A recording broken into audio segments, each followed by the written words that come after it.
What's up, everyone? Zach here, and it's been a little bit over a year since I began development on Knight of the Forgotten Realm, which is my very first indie game. So, of course, I made some mistakes along the way. So, in this video, I'll discuss my very worst mistake, and so hopefully that way you can learn from it. Let's go ahead and dive right in.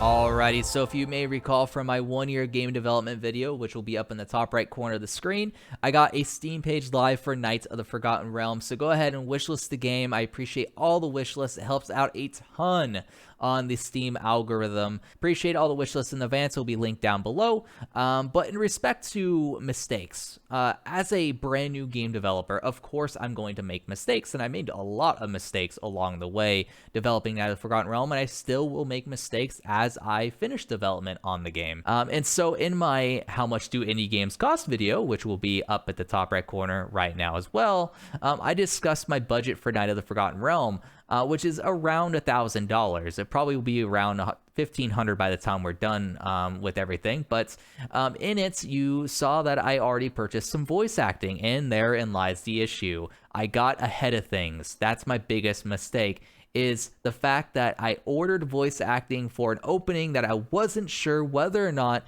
only could I accomplish it, which I can, but if it would flow well is the main thing. Would it pace well with the rest of the product? And it wouldn't.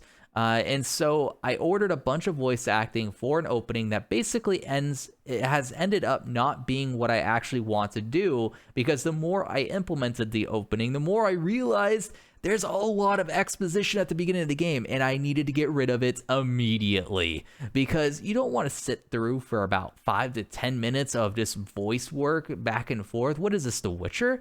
Like, The Witcher's a fantastic game because it's such a high quality title and has a massive budget. My game doesn't have that massive budget, so it's not like you're going to be having mocap where you have a lot of facial animations, a lot of expressions, and a lot of animation go along with it. There's no way I could accomplish the opening that I originally scripted. And that was the issue, is I didn't realize that really until I started implementing it. Okay, I implemented all this voice acting. Am I going to mocap it, or what are we going to do here? Well, I need to develop around that limitation.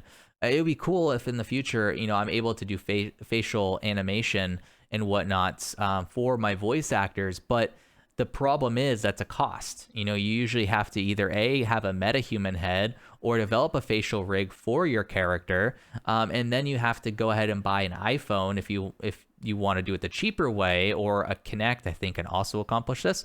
And then you got to rig it and basically put it all together to be able to have that facial animation. And then the problem is, what about the body? You have to also worry about the expressions from the body as well. So the whole process just adds a ton of time. And as my very first indie game, I'm staying away from that completely. I'm just completely avoiding it like it's the plague. And that's really what I ended up realizing once I got the opening implemented, is like, this is going to take a lot of time if I keep it this way. And also on top of that, it wasn't accomplishing what I wanted it to accomplish. So I had to sort of reevaluate how I'm going to do things. And I did that a little bit with the tutorial. And then I realized that the tutorial is also now too long.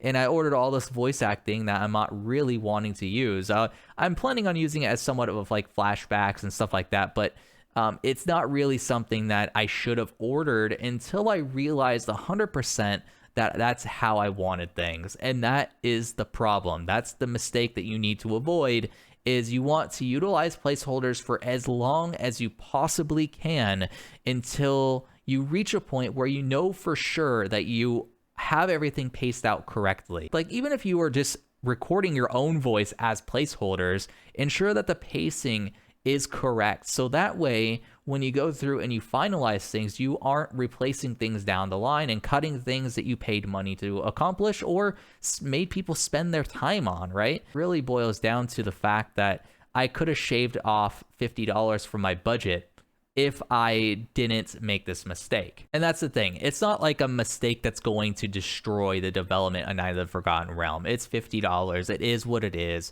Like I mentioned in my how much do indie games cost video, it's not like I am, strapped for cash. I have a nice disposable income. I'm very fortunate to be in that position.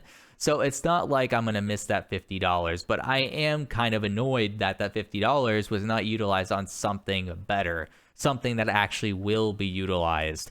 And that's why, number one, a budget's important, but number two, like I mentioned, it's important for you to just be patient, right? Especially if you know, like I do, that I'm not releasing my game this year. I don't need to rush things along. I could take my time, make sure everything's polished, make sure everything's well paced before I go out and get some voice actors to voice their lines.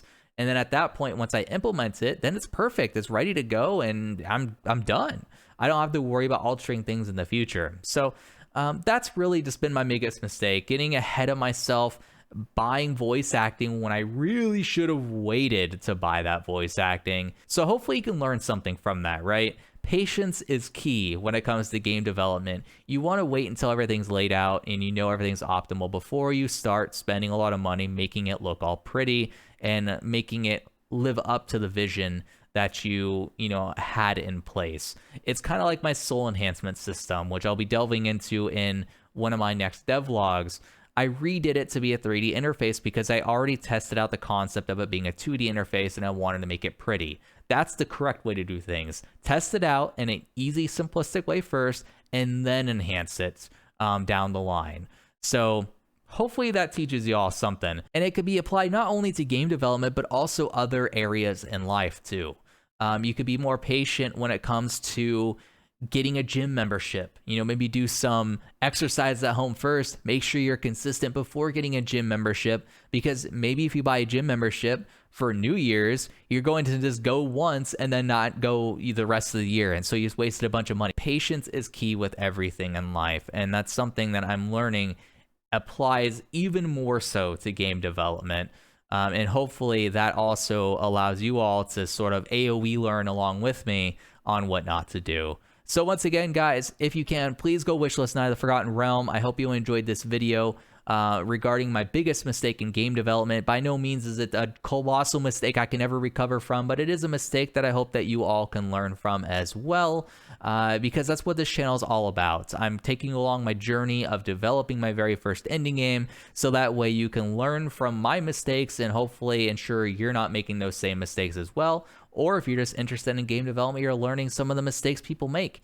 It happens. I'm sure AAA games have made the same mistakes, getting voice acting and cutting a bunch of voice acting that they've already recorded. Actually, I know that's happened. So, and that's a lot more costly for them when it comes to Hollywood actors. So at least I'm not them, right? So anyhow, guys, I hope you all enjoyed this video. Leave a like. Make sure to subscribe for more videos from Helthurius Games. And as always, my name is Zach, and I'll catch you all next time.